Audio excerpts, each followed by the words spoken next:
देखो अगर ये पेपर में आया अनबैलेंस तो तुम्हारे पास 4 ऑप्शंस होंगे। जुगाड़ बताता हूँ जो बिना मेहनत किए आंसर तक ऑप्शन से पहुंच सकते हो। क्या ये बैलेंस है? नहीं है बैलेंस। ये बैलेंस नहीं है, लेकिन मैं मान लेता हूँ ये बैलेंस है। तो बैलेंस होने से क्या ये रजिस्टर बेकार हो गया? अब बताओ आर इक्विवेलेंट कितना आ रहा है? अब ये जो आर है ये मैंने गेस किया है कि बैलेंस है, ठीक है ना? इसका मतलब मैंने एक रजिस्टर हटाया था तब ये आंसर आया। एक्चुअल आंसर इससे थोड़ा सा छोटा होगा। ऑप्शन में देखो, बताओ ए बी के अक्रॉस आर इक्विवेलेंट कितना है? क्या ये व्हीटस्टोन बैलेंस है? बैलेंस है क्या? देखो तो 1/2, इधर 2/1 हो गया, तो ये बैलेंस व्हीटस्टोन नहीं है। तो अनबैलेंस वालों को कैसे डील करेंगे ये हमें सीखना है। Unbalance Wheatstone bridge. अब इसको करने का तरीका ये है कि हम इमेजिन करेंगे कि इसको एक बैटरी से कनेक्ट कर दिए,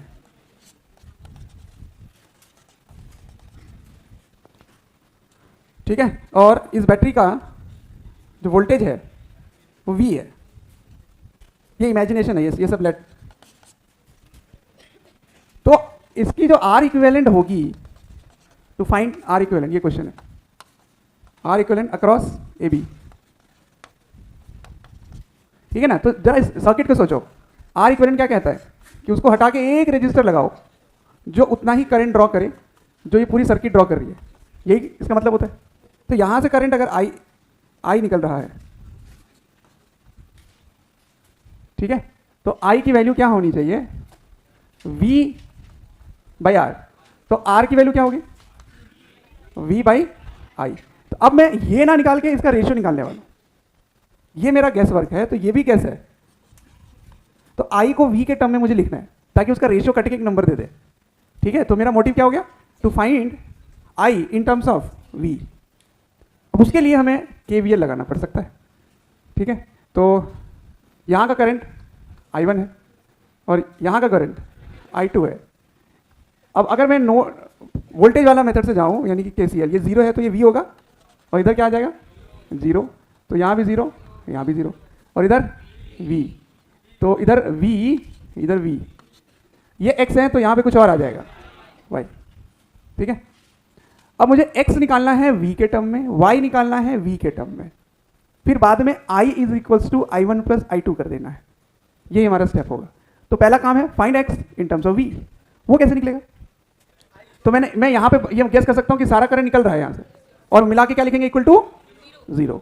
तो to find X and Y in terms of V, इसके लैंग्वेज में आपको लिखना है। चलो बताओ यहाँ पे X, इधर वाला करंट क्या लिखोगे? नहीं, I1 मैं बाद में देखूंगा, मुझे अभी X निकालना है। तो मैं ऐसे गेस कर रहा हूँ करंट सारा निकल रहा है। तो बताओ निकल इधर जाता हुआ करंट कैसे लिखेंगे? X minus V/1।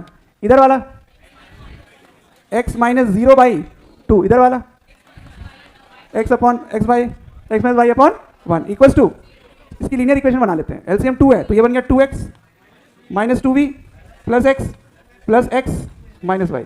हाँ 2X इक्वल्स टू 0। तो 2 4 plus 1 5 minus 2Y equals to 2V।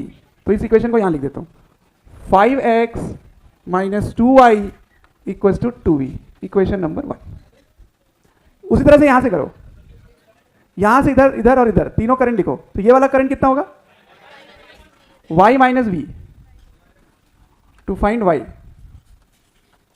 Y minus V/2, और इधर y माइनस 0/1, और इधर y माइनस x/1। फिर से LCM 2, तो y minus v plus 2y minus 2x equals to 0। Again बनाओ, 2 2 4 और 1 5।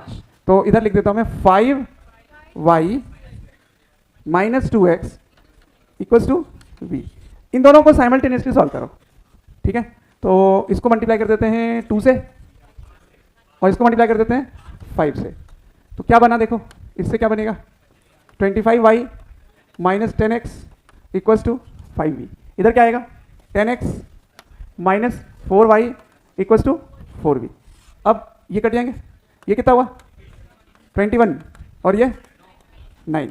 तो y बिकम्स 9/3/5 7 v। चलो y तो आ गया। अब x किसी एक में रख दो, किसमें रख दे, इसमें रख देते हैं। तो 5x equals to 2v plus 2 times 3/7 v। ये कितना हुआ? 14 और 6, 14 और 6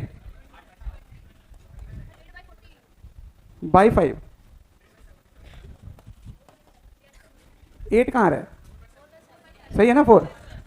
तो x is equal to 4v/7। चलो x भी आ गया, y भी आ गया। अब क्या करना है? अब सुनो, हमारा मोटिव ये था i निकालना, ठीक है।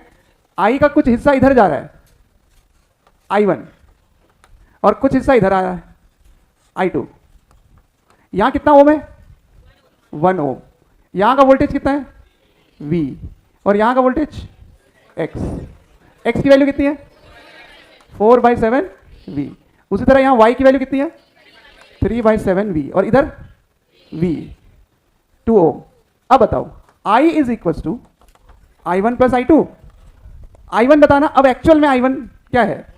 v minus v/7v divided by 1।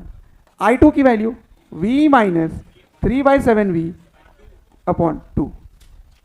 और ये i यहां से देखो कहां गया, ये देखो i की वैल्यू क्या होगी यहां से? v/r, v/r equal. ठीक है, सॉल्व करो जरा इसको। ये हो गया 7 माइनस 4 3v। अब जो भी है 7 माइनस 3। अब v यहां से कैंसिल करो, ये कैंसिल हो गया। ठीक है, एलसीएम लो इसका। अच्छा ये तो ऐसे ही कट जाएगा। 10/14 कहाँ है? हाँ, तो ये हो गया 5/7, लेकिन ये 1/r है। तो r इक्वल्स टू क्या हो गया?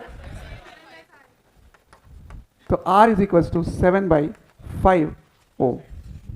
ये है इसका आंसर। ठीक है, तो जब अनबैलेंस व्हीटस्टोन होता है तो आपको करंट को वोल्टेज के टर्म में लिखना होता है और हर वोल्टेज को एक सप्लाई के टर्म में लिख दो, उसके बाद आ जाएगा। देखो अगर ये पेपर में आया अनबैलेंस तो तुम्हारे पास 4 ऑप्शंस होंगे। तो मैं तुम्हें जुगाड़ बताता हूं जो बिना मेहनत किए आंसर तक ऑप्शन से पहुंच सकते हो। ऑप्शन से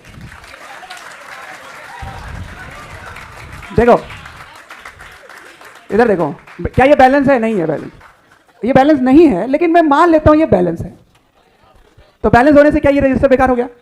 अब बताओ R इक्विवेलेंट कितना रहा है? 3/2। 3/2 का मतलब हुआ 1.5। अब ये जो R है ये मैंने गेस किया है कि बैलेंस है, ठीक है ना। इसका मतलब मैंने एक रजिस्टर हटाया था तब ये आंसर आया। एक्चुअल आंसर इससे थोड़ा सा छोटा होगा। ऑप्शन में देखो ये कितना आ रहा है?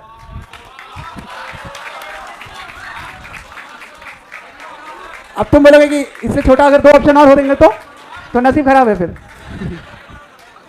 अगर ऑप्शन में अलग अलग दूर दूर काफी हो ऑप्शंस तब तो तुम लक्की हो गए। ठीक है, हाँ नजदीक हुआ फिर तो तुम्हें सब करना पड़ेगा।